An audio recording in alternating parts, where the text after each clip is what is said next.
पंडितानी ने कहा महाराज बता तो देते। अरे दो कर जोरे हाथ सुनो नरनाथ मेरी बानी, और बतलाई है वन में जो रहती है बहनी तुम्हारी। बोली वन में तुम्हारी बहन रहती है, वो तुम्हें इस बात को बताएगी। तो राजा ने कहा मैं तो माँ बाप का अकेला ही लड़का हूँ, मेरे कोई बहन नहीं है। बोले नहीं तुम्हारे एक बहन है।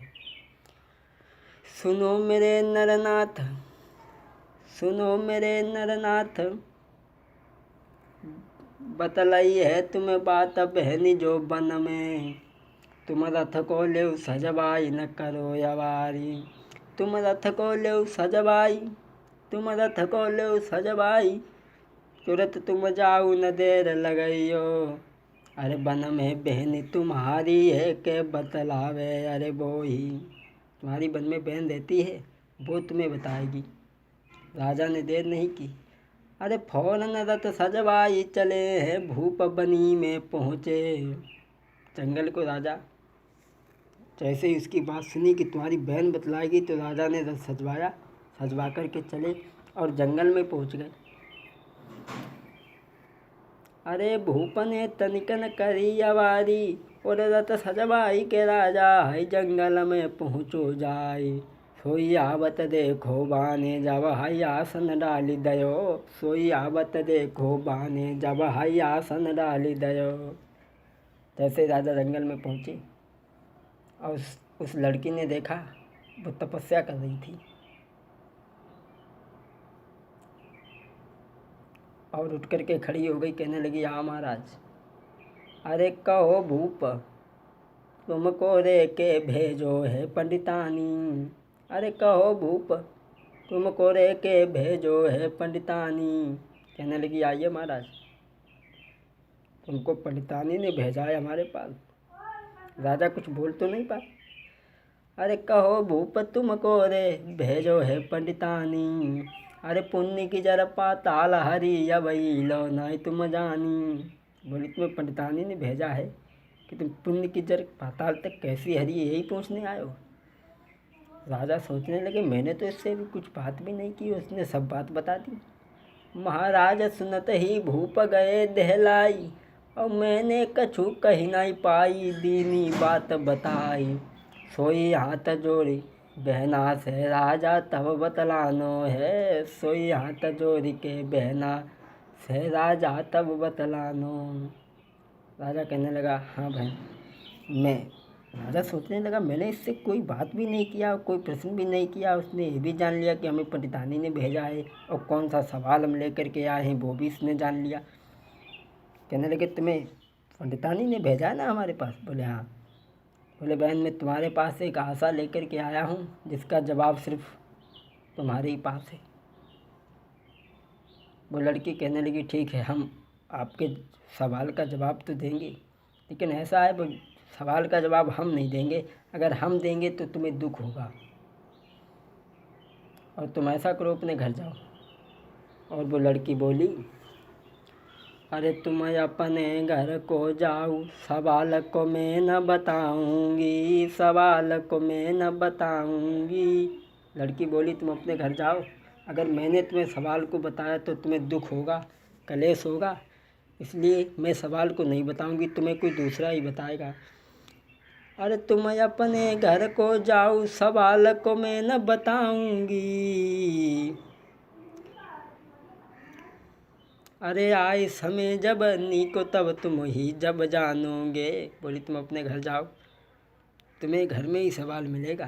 तुम्हारे राज्य के तुम्हारे महल के पीछे एक गरीब का घर है, वहाँ एक लड़का जन्मेगा, वो तुम्हारे सवाल का जवाब देगा। और बोली अरे वहाँ एक लड़का जन्मेगो, और घड़ी दुई घड़ी जिए बाद में वो मर जावेगो, वही तेरे जवाब बतलावे, वही तेरे जवाब बतलावे। और होवे शंका दूरी नाथ तब जवाब मिल पावे, होए शंका दूरी नाथ तब जवाब मिल पावे। बोली तो तुम्हारे घर के पीछे लड़का जन्मेगा, वही तुम्हारा जवाब देगा, तुम जाओ। अब राजा वहाँ से चले, सोचते जा रहे हैं कि छोटा सा बालक जो तुरंत पैदा होगा वो हमारे सवाल का जवाब देगा, ऐसा तो असंभव है। लेकिन फिर भी चल दिए, सोचते जा रहे हैं। अब वो इंतज़ार करने लगे। लड़की ने जो सा समय बताया था, घड़ी बताई थी, दिन बताया था, अब उस दिन का इंतज़ार करने लगे राजा। अरे दिल चिंता बढ़ी गई भारी, अरे दिल चिंता बढ़ी गई भारी, भूपति सोच रहो अब मन में, अरे कब इच्छा भरे रे हमारी रे हमारी रे हमारी, अरे कब जवाब मिले मोई भाई। अब राजा बड़े दुखी हैं। जिस दिन वो बालक पैदा होने को था राजा उसी दिन पहुंच गए, 2 घंटा पहले ही पहुंच गए। ऐसा ना हो कोई वो जन्म लेकर के ख़त्म हो जाए, हमारा सवाल का जवाब भी ना मिल पाए। जिसके पास में जाते हैं वो कहता है इससे पूछ लेना, अगले के पास में जाता है वो आगे बढ़ा देता है, उससे पूछ लेना। अब राजा 2 घंटा पहले ही वहाँ पहुँच गए।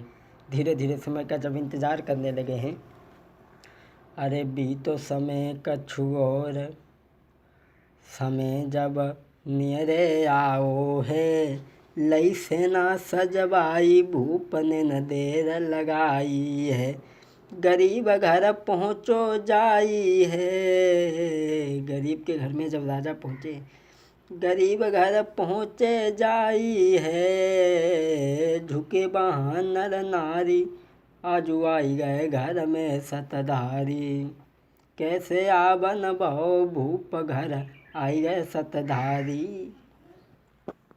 राजा जब गरीब के घर में पहुँचे हैं, लोगों ने देखा कि यार राजा एक गरीब के घर में, बोले महाराज क्षमा करना, आज आप एक गरीब की कुटिया में कैसे पधारे। बोले चिंता न करो, यहाँ एक लड़का जन्मेगा, वो हमारे सवाल का जवाब देगा। गांव के लोग कहने लगे हमें जमानुपत्ति के राजा पागल हो गए। अरे तुरंत जन्मेगा बालक, वो जवाब कैसे देगा भला। राजा बोले नहीं, वो हमारा जवाब देगा। अब वो टाइम देखने लगे, जो उनसा समय बताया था, घड़ी बताई थी, दिन बताया था, वो लड़का पैदा हुआ और पैदा होते ही उठ कर के बैठ गया। कहने लगा, जो वहाँ औरतें खड़ी थीं, कहने लगा यहाँ राजा आए हुए हैं, राजा को हमारे पास में बुला दो। जैसे ही राजा ने सुना तो भागते हुए गए और बोले बेटा क्षमा करना, मैंने जो तुम्हें परेशान किया, एक सवाल लेकर के हम तुम्हारे पास में आए हैं। लड़का कहने लगा तुम्हें हमारे पास में वो वन में लड़की रहती है, उसने तो भेजा है, और तुम यही तो पूछना चाहते हो कि पुण्य की जड़ पाताल लो कैसे हरी। राजा बोले वाह भाई वाह, छोटा सा बालक, इसने इतनी बात बता दी। बोले चलो कोई बात नहीं, बताओ। लड़का बोला देखो, तुम हमारे सगे भाई हो, और जो वन में लड़की रहती है वो तुम्हारी सगी बहन है, और जब पंडितानी ने तुम्हें बात बताई है वो ही तुम्हारी स्त्री है। अब कहानी क्या थी वो हम तुम्हें बताने के लिए जा रहे हैं। तो तुम सगे हमारे भाई हो, और वन में जो बहना रहती है, पूर्व जन्म के संस्कार तप ज्वाला में वो जलती है। तुम हमारे भाई हो, वन में जो बहन रहती है वो सगी बहन है, लेकिन पूर्व जन्म के भावों से तुम सगे हमारे भाई हो, वन में बहनी सगी तुम्हारी है, जो पूर्व जन्म के भावों से अरे तप ज्वाला में जलती है। और कहा पंडितानी से तुम्हारी बात भई, वो ही अरे नारी तुम्हारी है।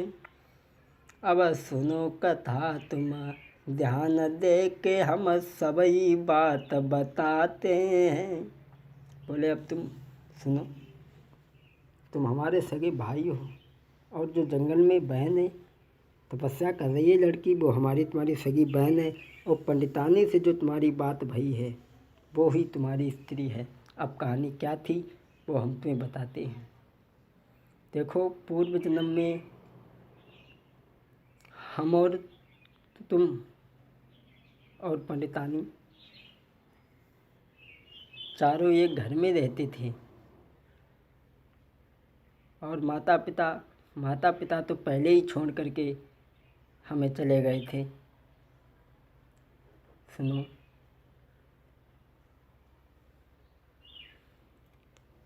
अरे मरे पिता और माता, सुनो दे ध्यान विपत्ति अरे आई। मरे पिता और माता घर में आई गई लाचारी। मरे पिता और माता के घर आई गई लाचारी। और दर दर मारे मारे घूमे भई न गुजरा हमारी। बोले पिता और माता जब मर गए तब इतनी गरीबी आ गई कि हमारी गुजर नहीं हुई।